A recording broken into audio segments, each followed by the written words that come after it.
السلام عليكم ورحمة الله وبركاته. إن الحمد لله نحمده ونستعينه ونستغفره ونعوذ بالله من شرور أنفسنا ومن سيئات أعمالنا. من يهده الله فلا مضل له ومن يضلل فلا هادي له. أشهد أن لا إله إلا الله وحده لا شريك له وأشهد أن محمدا عبده ورسوله وبعد. Kita sampai fawaid dari hadis apa disebutnya? Hadis Jibril. Jadi para ulama itu memberi nama beberapa hadis. Ada hadis musii'us shalah, itu terkenal. Hadis tentang orang yang salatnya tidak benar, lalu dibenarkan oleh Nabi dari takbir sampai salam. Ini dijadikan acuan oleh para ulama termasuk Syekh Albani untuk merujuk bagaimana solat yang benar sesuai sunnah Nabi alaihi salatu wassalam. Tidak seperti sebagian saudara-saudara kita solat sesuai madhab Syafi'i, solat sesuai madhab Hambali, solat sesuai madhab Maliki. Tidak. Solat menurut Nabi sallallahu alaihi wasallam. Nah, imam-imam itu kan merujuk ke Nabi juga. Kecuali kita tidak tahu hadisnya, bolehlah.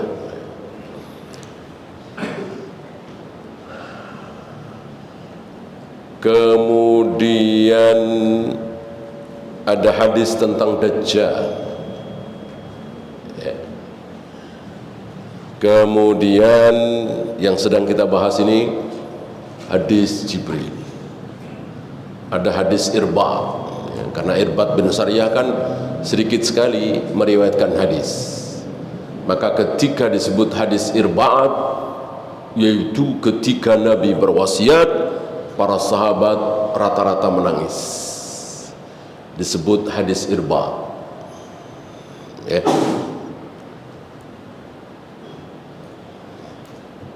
Ini hadis Jibril.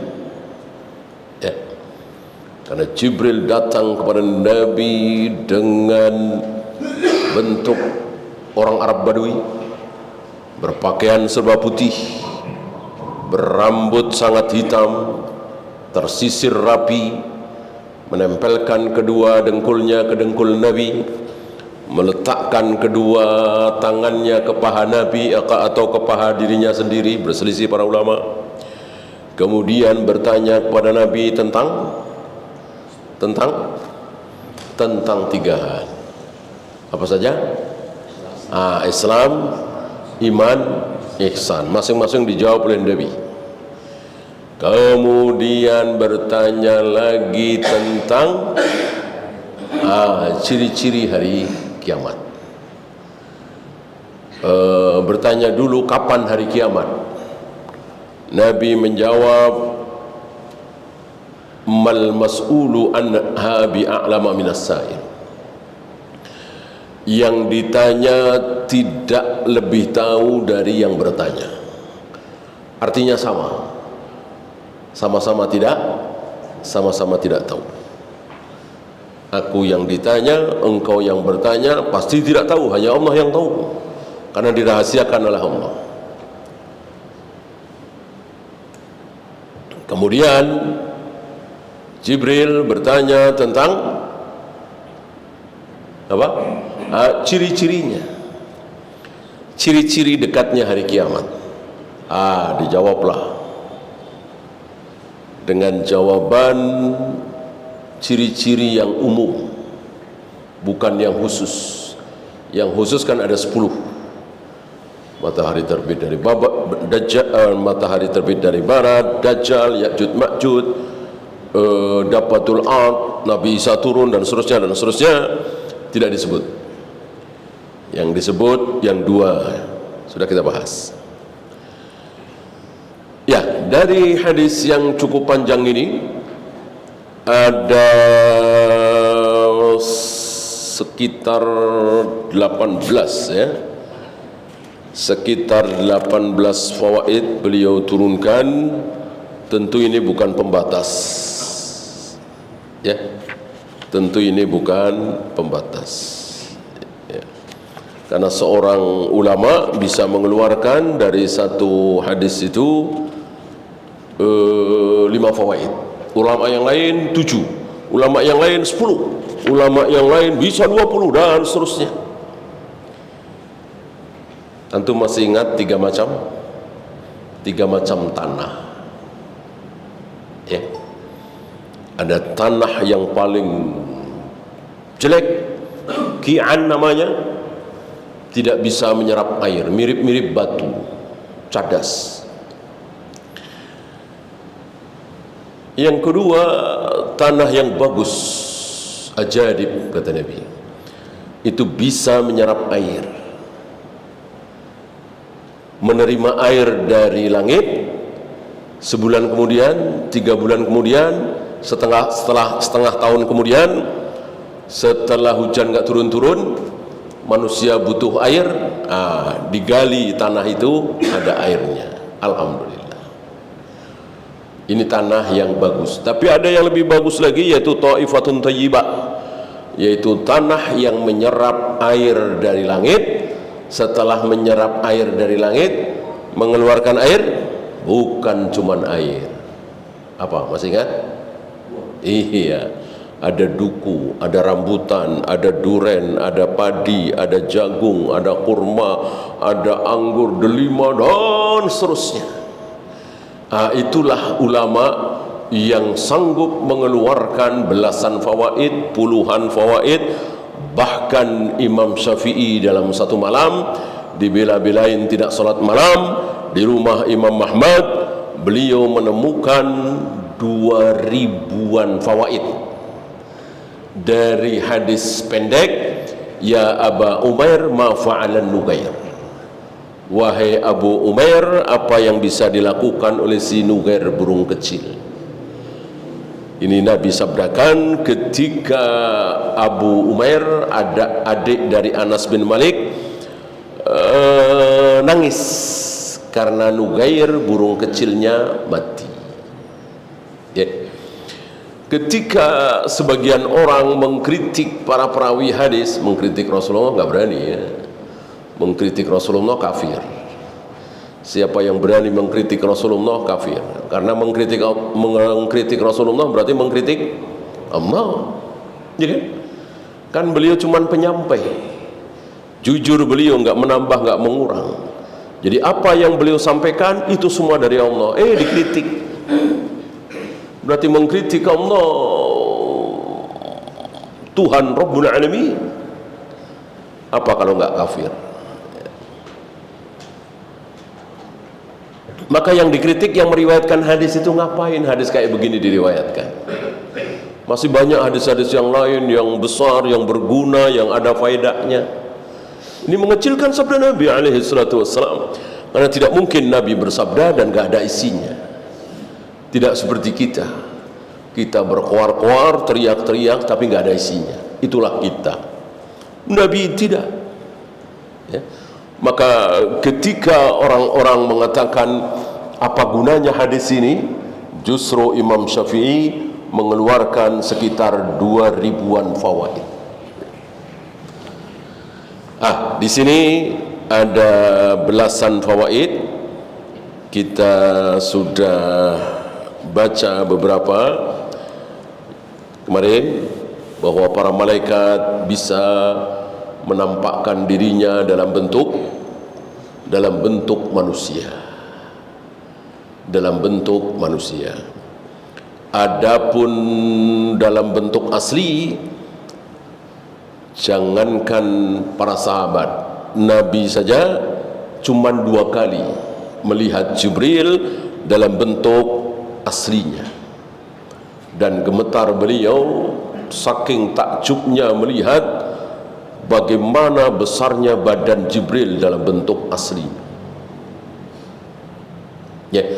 Maka ketika Jibril menampakkan dirinya di hadapan Aisyah, Aisyah beberapa kali pernah melihat Jibril, kemudian Umar, kemudian para sahabat dan seterusnya, itu pasti dalam bentuk manusia.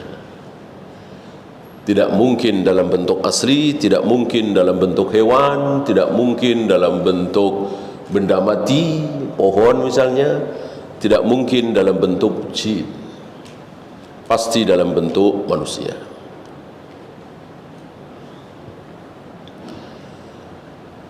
Kemudian al-adabu ma'al muallim, beradab di hadapan pengajar guru. Hari ini murid-murid terutama di sekolah-sekolah umum tidak diajari adab terhadap guru.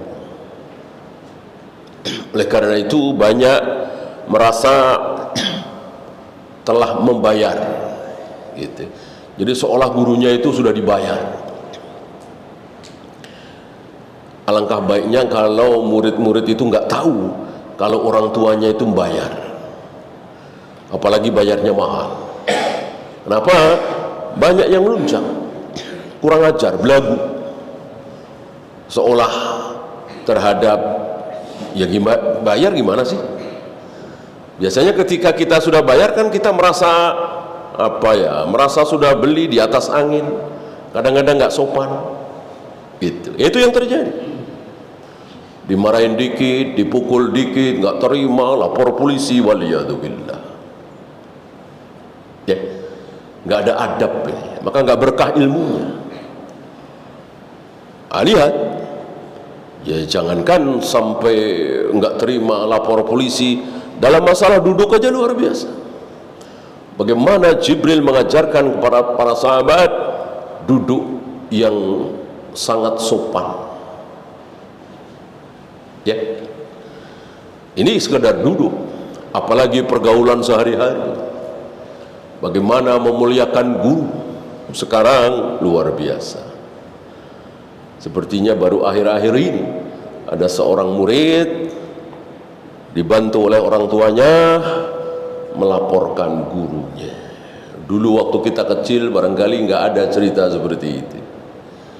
Mungkin antum pernah ngalami, saya juga ngalami, ketika disentil oleh guru, dipukul oleh guru, pulang ke rumah ngadu sama orang tua, malah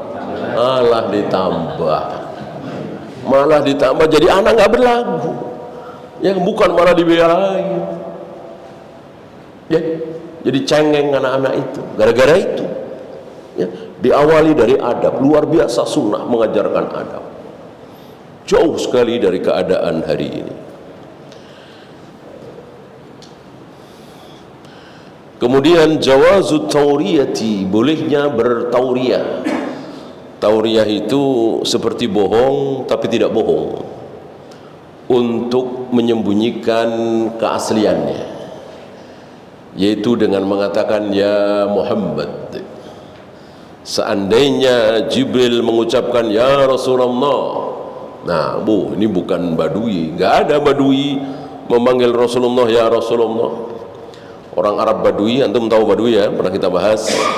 Orang Arab yang tinggal, bukan Arab doang ya, orang manapun yang tinggal di dusun, pelosok, pegunungan, jauh dari perkotaan, jauh dari pendidikan, dan jauh dari sopan santun, ucapannya keras, sedikit rasa malu, itu badui. Ya, bukan cuman Arab, mau Indonesia, mau Malaysia, mau Mesir. Ketika seseorang itu jauh dari pendidikan, peradaban, jauh dari kota, sedikit rasa malunya, disebut badui.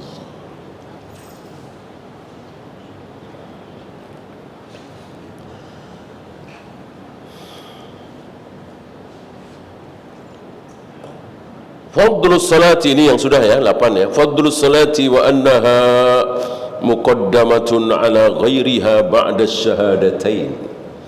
Keutamaan salat, dan salat ini diletakkan nomor 2 setelah setelah syahadat. Maka tidak ada dosa yang menyamai, apalagi melebihi ya.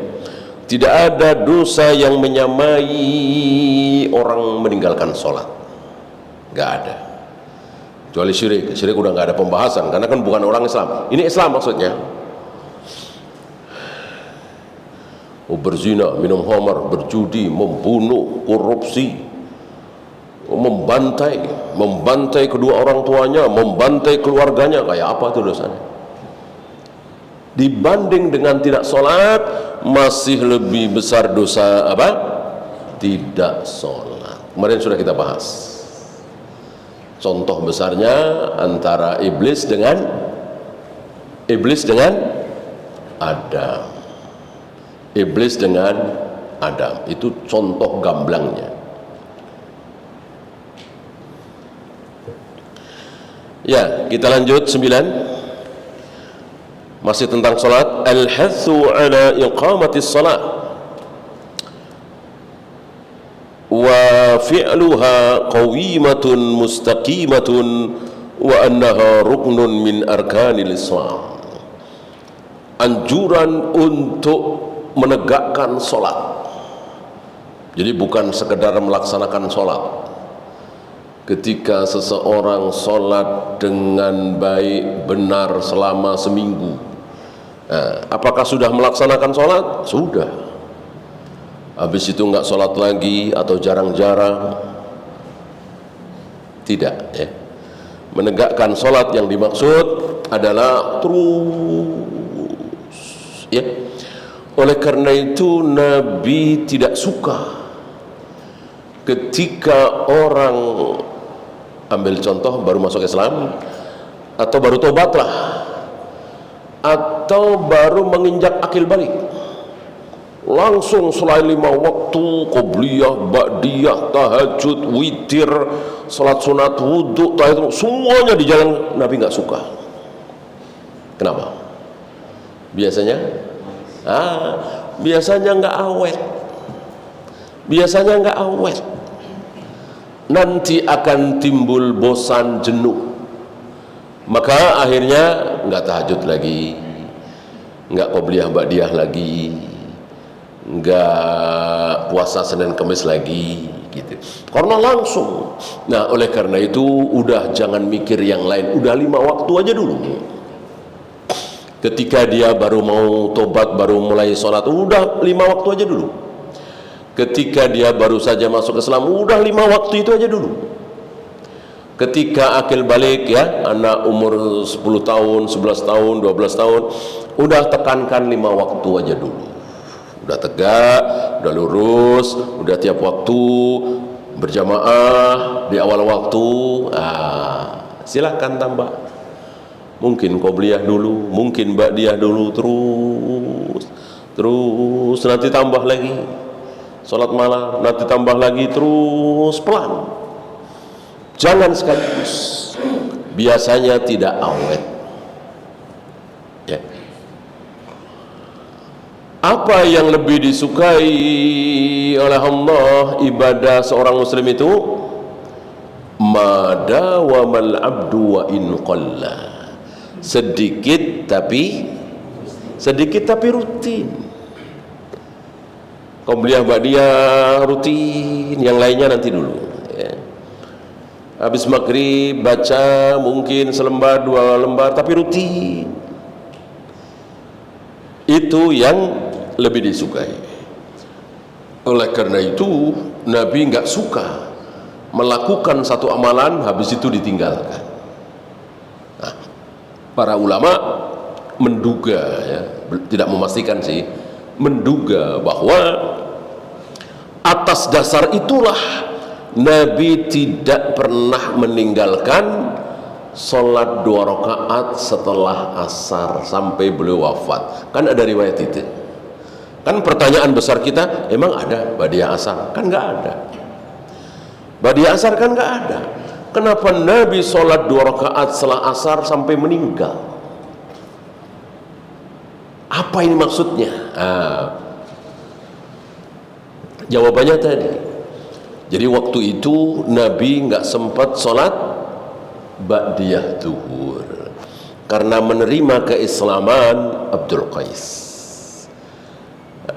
Mungkin ngobrol ini tanya jawab, ini lebih penting dari sholat ba'diyah kan? Sampai asar belum sholat ba'diyah zuhur. Nah, setelah beliau sholat asar, beliau sholat ba'diyah zuhur. Ya, tentang hal ini antum tahu ya, bahwa siapapun yang biasa sholat ba'diyah zuhur kok kelupaan, ketiduran, atau seperti Nabi tadi nggak sempat, maka boleh dilakukan ketika waktu sudah habis, yaitu habis asar. Ketika antum biasa puasa Senin Kamis, pas Senin ada tamu, ibu misalnya, yang dia minta ditemanin makan, ya udah batalkan, besok Selasa puasa pengganti Senin. Antum tidak pernah ketinggalan qiyamul lail, satu ketika kesiangan, nah lakukanlah nanti di waktu-waktu duha. Ini Nabi juga pernah melakukan. Nah, besoknya begitu lagi, besoknya lagi begitu lagi, Nabi sholat 2 rakaat setelah asar, begitu lagi sampai wafat.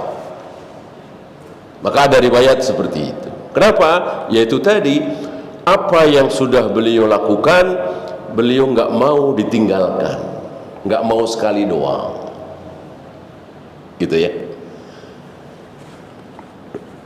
Kecuali memang secara syariat memang harus tahun sekali, Idul Fitri misalnya, Idul Adha misalnya, ya kan? Atau ketika ada sesuatu, sholat gerhana misalnya, tentu tidak boleh sholat gerhana, sholat kusuf ketika tidak ada gerhana. Atau dengar khobar saja, lihat jadwal saya, nggak boleh. Harus betul-betul ada suasana gelap, suasana gerhana. Ketika tidak ada suasana gerhana, tidak disunnahkan sholat gerhana. Ya.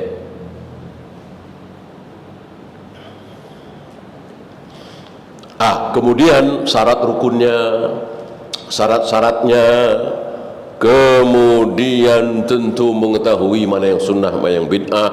Ini yang banyak dilupakan oleh saudara kita. Di pelajaran SD, SMP, SMA hampir-hampir kita tidak mendengar pelajaran sholat yang seperti ini bid'ah, musolli bid'ah misalnya. Kemudian Assalamualaikum warahmatullahi, mengusap wajah itu bid'ah, nggak ada contoh dari Nabi alaihi salatu wassalam.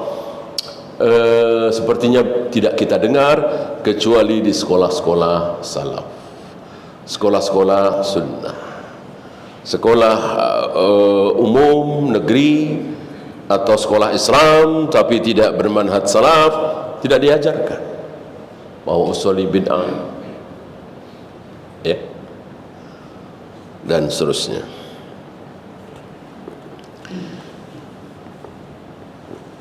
Ya, 10. Anna ita'az zakati wa shaum Ramadan wa hajjal baiti min arkanil Islam. Bahwa di antara rukun Islam setelah syahadat dan salat adalah zakat, saum Ramadan, kemudian haji. Walau qala qailun, seperti biasa beliau mengajak kita untuk berfikir. Ini kebiasaan beliau. Syekh Utsaimin, kan yang mensyarahkan ini Syekh Utsaimin. Idza tarakal insanu wahidan min hadhil arkan, jika ada seorang muslim meninggalkan salah satu rukun Islam, salah satu saja, mungkin tidak sholat, atau sholat tapi tidak saum Ramadan, atau sholat saum Ramadan tapi tidak berzakat, atau cuman tidak haji, hal yakfuru amla, dia telah kafir apa masih musyrik? Karena kan rukun Islam namanya juga rukun, harus kelima-limanya ada. Ketika hilang satu, ya kan rukun gitu. Maka kelima-limanya harus ada. Bagaimana menjawab pertanyaan tadi? Fal jawabu an naqula idza lam yashhad an la ilaha illallah, apabila yang dimaksud satu saja itu adalah syahadat, gitu, tidak bersyahadat, asyhadu an la ilaha illallah wa asyhadu anna muhammadar rasulullah, belum pernah keluar dari mulutnya, seperti Abu Thalib, seperti Heraklius, seperti Firaun, ya, walaupun hatinya meyakini tentang keyakinan Abu Jahal, Abu Lahab, keyakinan Firaun bahwa Musa berada dalam kebenaran. Insyaallah antum tahu, ya, sudah dibongkar dalam Al-Quran. Wajahadu biha wastaiqanatha anfusukum. Musa dan bala tentaranya itu membantah Musa dengan mulutnya, bukan dengan hatinya. Wastaiqanatha anfusuhum, adapun hati mereka istaiqanat, yakin seyakin-yakinnya bahwa Nabi Musa berada dalam kebenaran. Artinya Fir'aun dan teman-temannya dalam hati mengatakan Allah lah satu-satunya yang berhak disembah dan Nabi Musa adalah utusan Allah, otomatis. Tapi dalam hati, ya, maka fahuwa kafirun bil ijma', kafir, ijma' seluruh ulama, ijma' seluruh sahabat bahwa orang seperti ini kafir, walaupun sekali lagi meyakini. Abu Thalib lah, Abu Thalib itu sudah apa istilah kita, sudah di bibir saya, sudah di ujung lidah ucapan asyhadu alla ilaha illallah wa asyhadu anna muhammadar rasulullah, seolah sudah di ujung lidah. Orang dari ucapannya, dari perilakunya, dari tingkah lakunya menunjukkan Abu Thalib percaya 100% terhadap kebenaran Nabi sallallahu alaihi wasallam. Tapi karena Abu Thalib belum mengucapkan syahadat, maka Abu Thalib kekal di neraka selama-lamanya.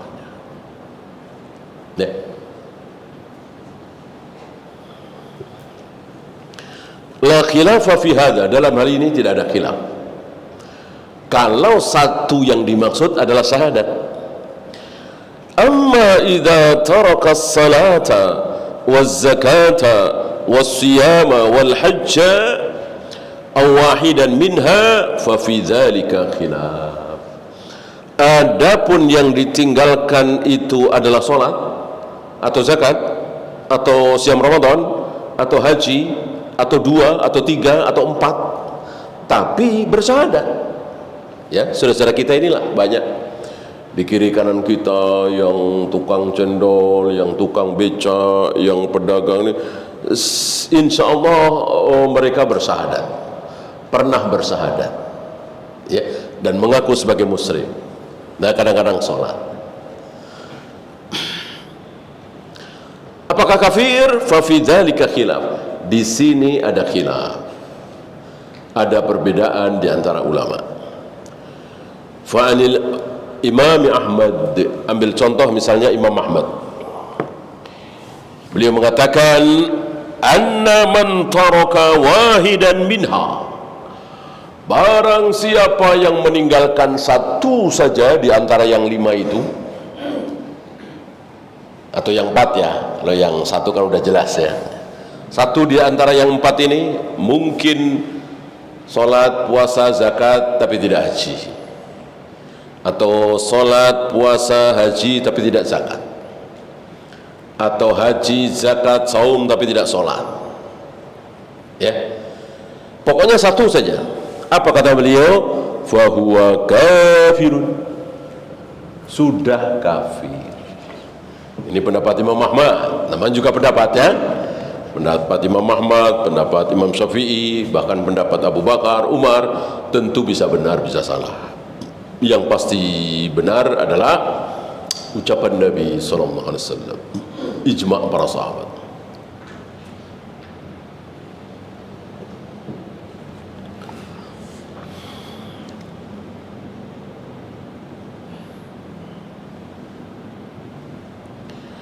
Lakin hadhihi riwayata min haitsu dalil dha'ifatun.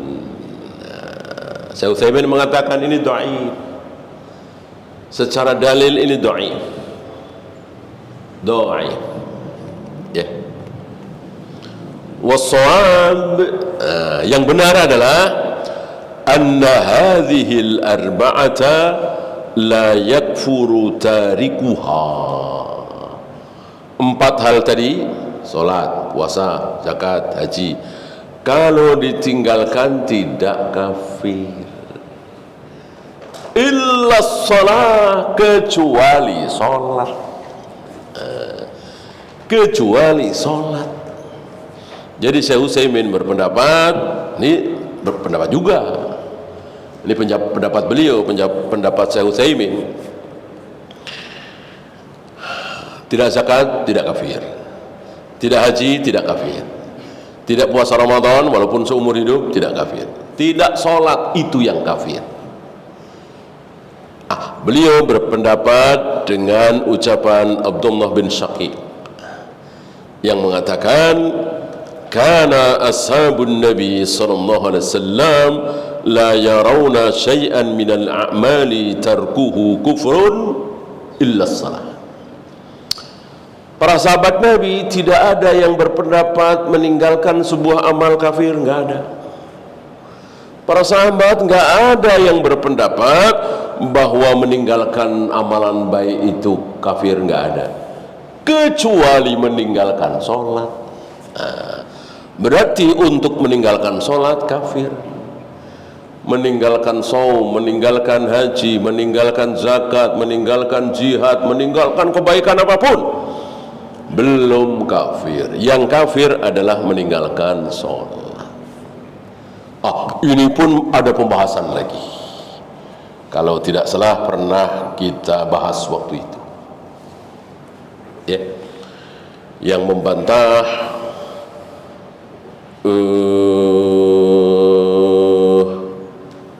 hadis bitokoh. Antum masih ingat hadis bitokoh ya?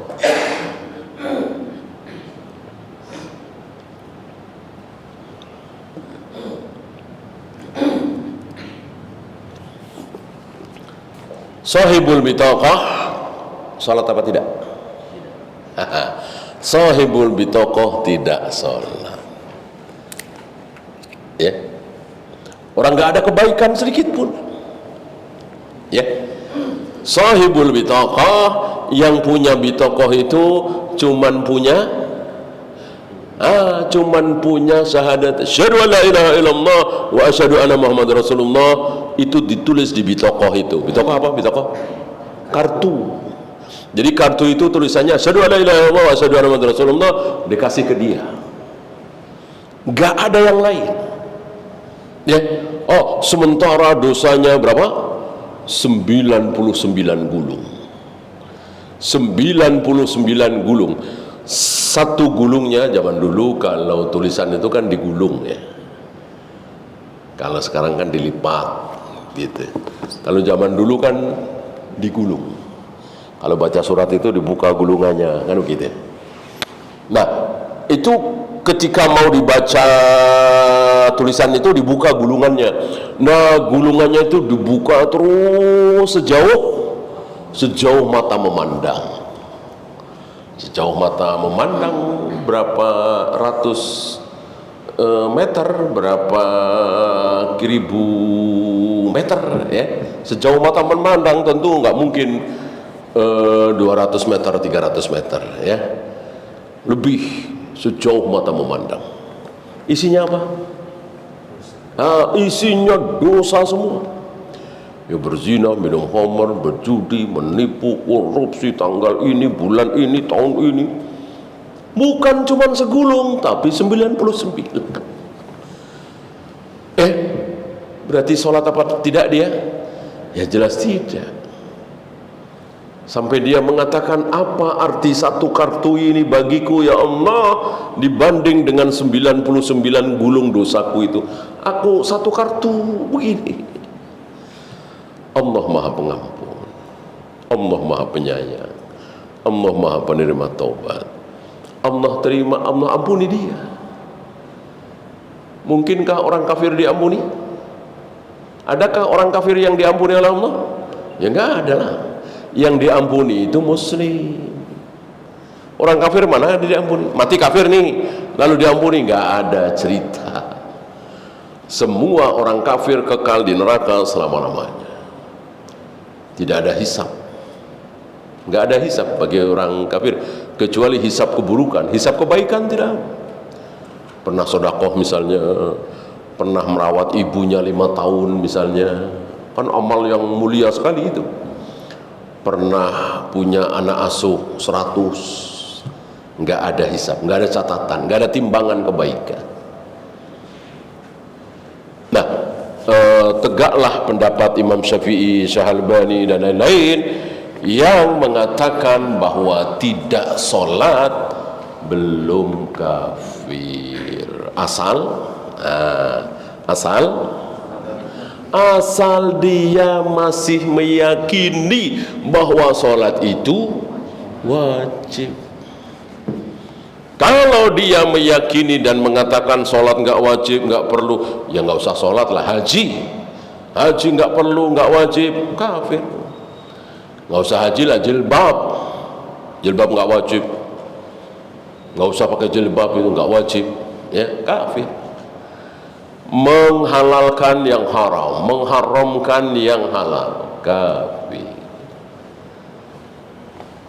Ya.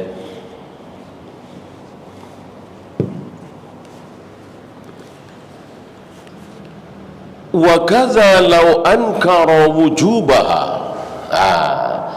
Begitu pula jika seseorang mengingkari kewajiban tersebut. Oh enggak wajib. Salat enggak wajib, jilbab enggak wajib, mencari ilmu enggak wajib, dan seterusnya. Wa huwa yaf'aluha, padahal dia melakukan itu. Padahal dia pakai jilbab, padahal dia sholat, padahal dia sudah pergi haji, tapi bilang haji enggak wajib, pakai jilbab enggak wajib. Kafir tidak? Kafir tidak? Kafir, fa innahu yakfur. Kafir dia. Li'anna wujubaha amrun ma'lumun bid-darurati min dinil Islam. Karena kewajiban salat, ini tentang salat dulu ya, itu sesuatu yang diketahui oleh orang Islam yang awam sekalipun. Bahkan belum masuk Islam dia sudah tahu Islam itu harus sholat, wajib sholat, ya. Apalagi di negeri kita ini ya, di Jakarta, tanyakan, mungkin antum kenal orang kafir di Jakarta ini, tetangga antum, saudara antum mungkin ada. Apa hukum sholat? Ya insya Allah mereka bisa jawab, wajib, harus, gitu. Nah bagaimana ada seorang muslim mengatakan tidak wajib? Ini keterlaluan. Maka sudah bisa dikafirkan, memang kafir. Adapun tidak sholat tapi masih meyakini bahwa sholat itu wajib, maka belum kafir. Wa idza tarakaha amdan, apabila seseorang tidak sholat dan itu sengaja, ya, sengaja enggak sholat padahal dia tahu itu wajib, fahal yaqdiha aula, apakah dia harus mengqadha atau tidak? Sengaja ya, bukan kelupaan, ketiduran. Kalau itu mah udah jelas, Nabi langsung yang pernah mengalami. Bangun tidur sudah tinggi matahari, belum sholat subuh, sepulang dari safar peperangan, masih di jalan.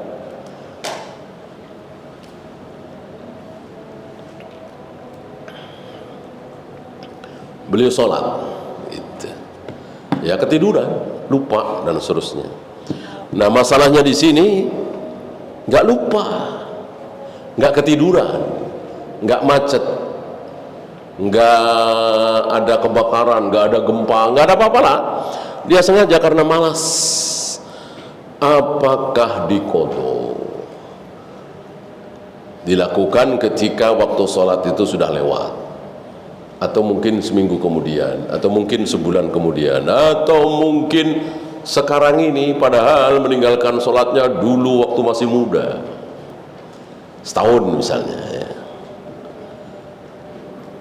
Naqul, kami jawab, al-muwaqqatu la yuqda, sesuatu yang sudah ditetapkan waktunya maka tidak boleh diqadha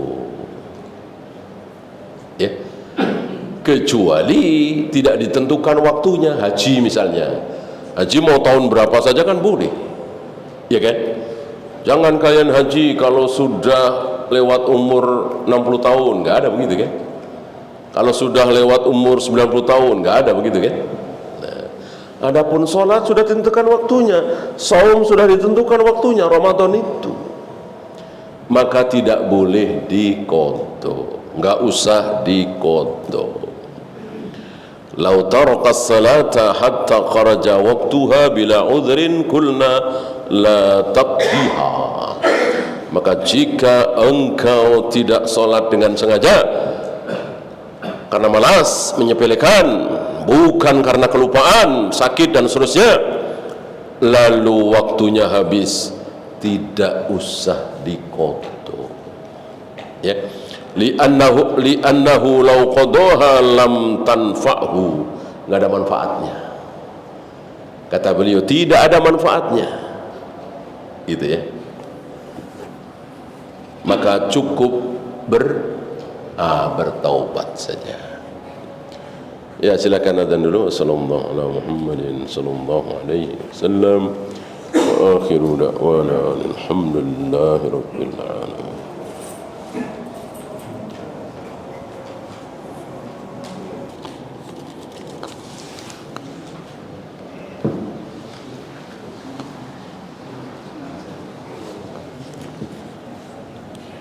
Alhamdulillah, salatu wassalamu ala rasulillah, la hawla wa la quwwata illa billah, wa ba'd. Ada pertanyaan? Yang berpendapat bahwa meninggalkan sholat adalah kafir, apakah mereka berarti belum tahu tentang hadis bitaqah? Mungkin. Seandainya tahu, itu bukan urusan kita, karena ini luar biasa ilmu ya. Ilmu itu luar biasa, sangat luar biasa pemahaman itu. Ketika seorang jenius, profesor, doktor, hafal Al-Quran, hafal ribuan hadis, tapi tidak faham terhadap satu kalimat, ini tidak mustahil. Ini tidak mustahil. Maka tidak boleh kita mengatakan, enggak mungkin Imam Syafi'i enggak tahu hadis itu, enggak mungkin Syekh Utsaimin enggak faham hadis itu, enggak boleh. Seandainya Syekh Utsaimin yang mengkafirkan orang yang meninggalkan sholat, kan terkenal ya pendapat beliau, Syekh bin Baz, rata-rata ulama Saudi berpendapat seperti itu, tidak sholat kafir. Seandainya beliau tahu tentang hadis tentang bitaqah itu, kok tetap berpendapat seperti itu, bukan urusan kita. Urusan kita sudah jelas sekali kan. Dan kita kan bukan mengada-ada ya. Orang Syahalbani juga seperti itu, Imam Syafi'i juga seperti itu. Imam Syafi'i bertentangan jauh dengan Imam Ahmad. Imam Syafi'i mengatakan tidak kafir. Bahkan ada dialog yang agak unik ya. Imam Syafi'i bertanya, kalau nggak sholat kafir, kalau nggak sholat sekali kafir, gimana cara kembali ke Islam? Nah, Imam Ahmad menjawab, baca syahadat, baca syahadat.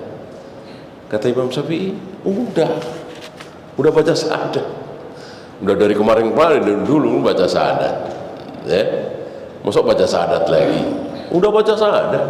Orang dia cuma nggak sholat, meninggalkan sholat, syahadatnya udah, gitu.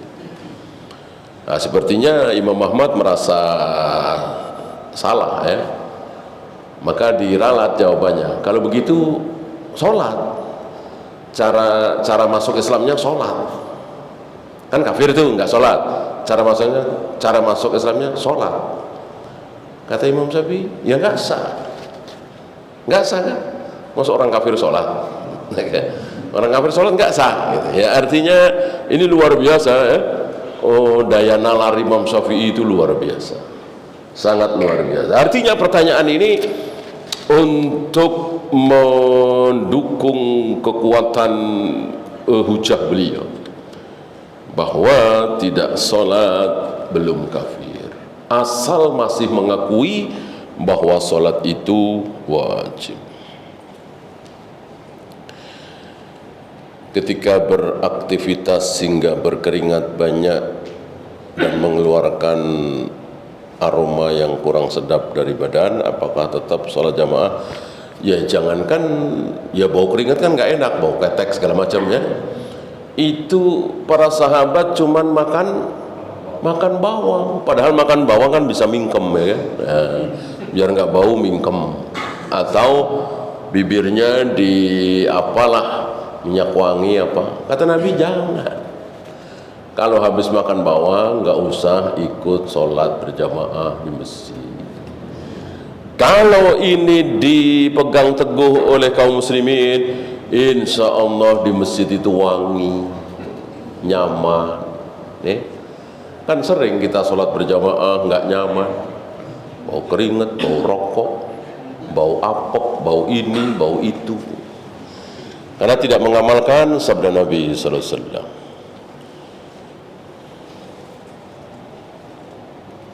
Apakah perbudakan akan kembali muncul? Iya. Enggak mungkin kita ragu dengan sabda Nabi yang sedang kita bahas. Antalidal amatu rabbataha.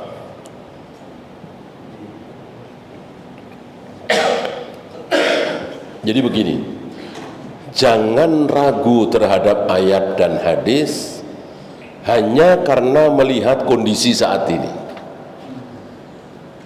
Ambil contoh misalnya, kelak Nabi Isa akan membunuh Dajjal pakai apa? Pakai apa? Pakai pedang. Pakai pedang. Orang yang melihat kondisi saat ini mungkin akan meragukan sabda Nabi ini. Kok pedang sih? Pistol kali, gitu kan? Pedang udah bukan zamannya. Nabi salah ucap kali. Enggak. Kita yakin dengan seyakin-yakinnya pedang. Nabi Isa mengatakan pedangku harus basah oleh darahmu. Jika aku biarkan engkau tanpa aku bunuh, engkau pasti mati.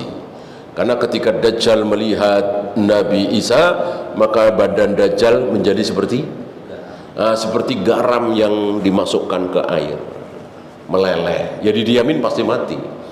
Tapi Nabi Isa mengatakan sudah menjadi perjanjian takdir Allah bahwa pedangku harus basah oleh darahmu.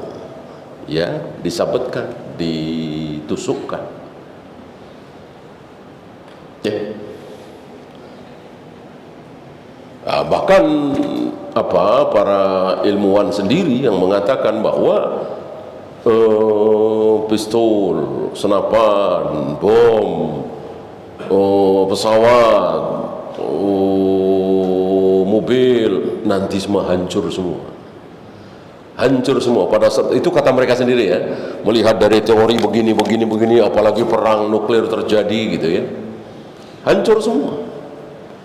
Kan nanti pada suatu saat kan batu bara habis, minyak habis, ini habis ya kan, diambilin.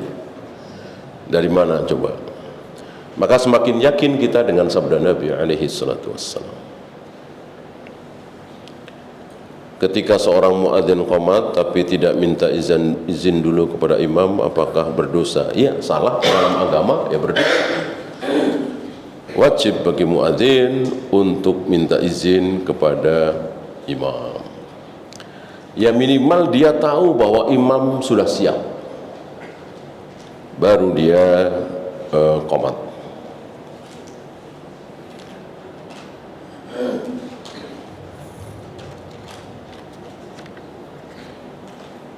Bolehkah qiyamul lail dan duha langsung 4 rakaat? Boleh.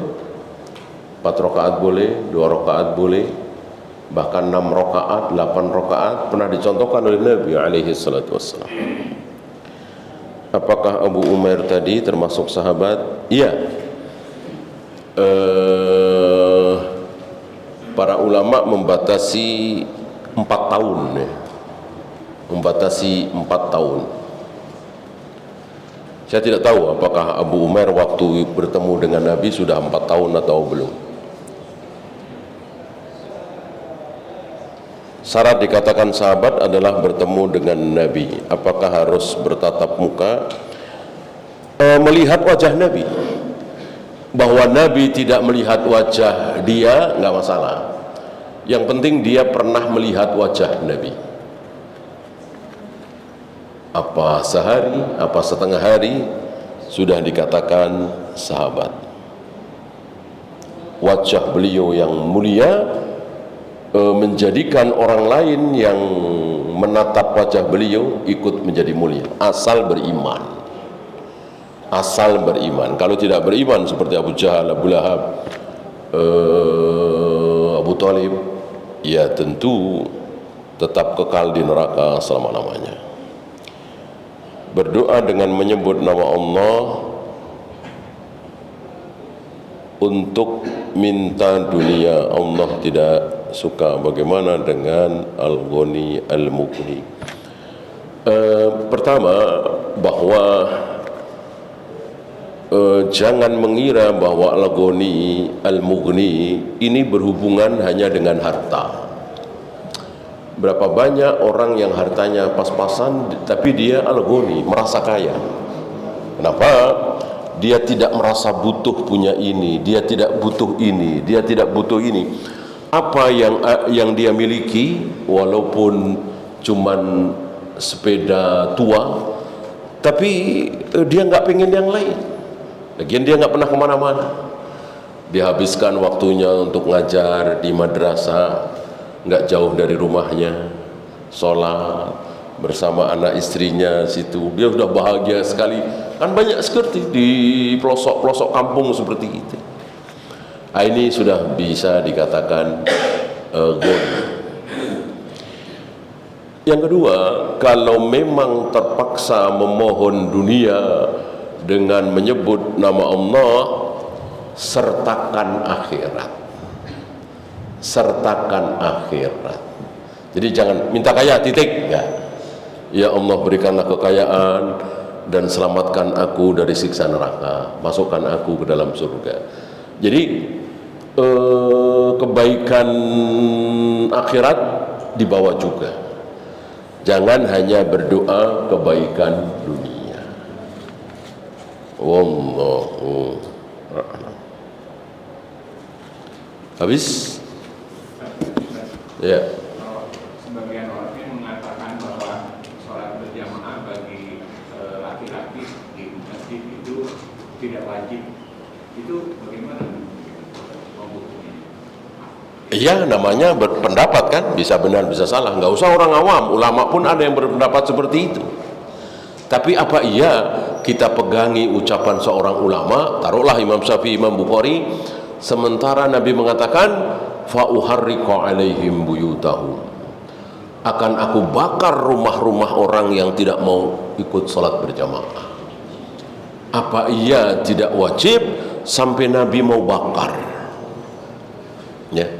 La sholata lahu illa min udhrin, enggak ada solat baginya kecuali kalau ada halangan. Siapa? Man sami'an nida falam ya'ti, barang siapa yang mendengarkan panggilan azan dan dia tidak datang ke masjid untuk salat berjamaah. Panggilan di sini tanpa speaker ya.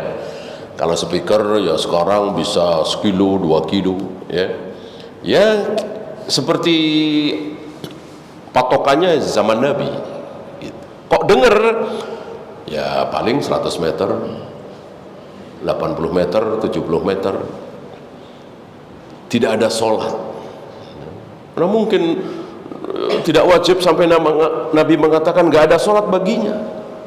Illa min nuzrin, kecuali dia punya uzur sakit, hujan, safar. Maksudnya kalau itu memang benar wajib, terus ada yang tidak mewajibkan, apakah statusnya dia itu jadi kafir gitu? Ini sholat apa sholat berjamaah? Sholat berjamaah bagi Oh, enggak kafir, enggak mewajibkan sholat ya. Kalau enggak mewajibkan sholat berjamaah, banyak ulama yang berpendapat seperti itu. Apakah kafir? Enggak. Sesuatu yang masih khilaf bainal ulama, maka tidak sampai sebelum. Maka yang dibahas kan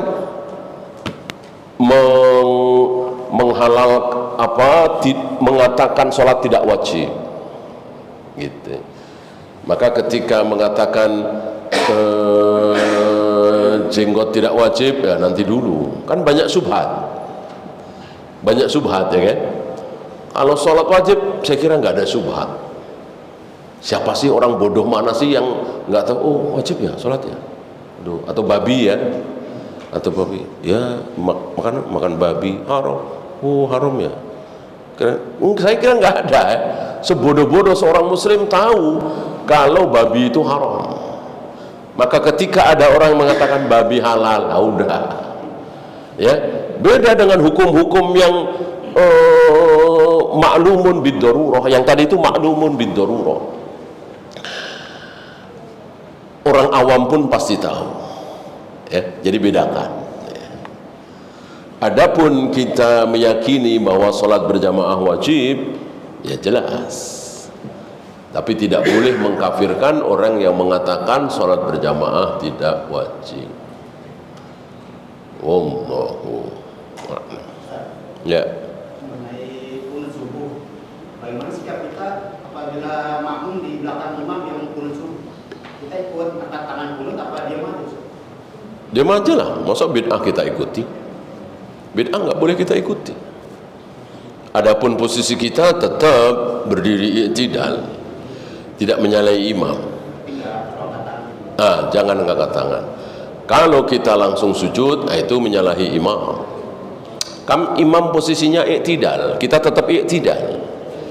Imam mengangkat tangan itu sebuah kesalahan, bid'ah, tentu jangan kita ikuti. Wallahu a'lam. Ya. Ini masalah syafaat, meminta syafaat ya. Kan kalau kita langsung meminta syafaat kepada katakan orang soleh gitu kan, itu nggak boleh, harus melalui izin Allah, melewati Allah gitu kita syafaat. Contohnya? Misalnya saya minta syafaat ke Syekh apa gitu yang sudah meninggal, itu kan nggak boleh. Ya. Kecuali kalau kita melewati Allah untuk ini, artinya ya Allah saya minta syafaat dari Rasulullah gitu, kayak itu boleh? Kebalik, nggak boleh.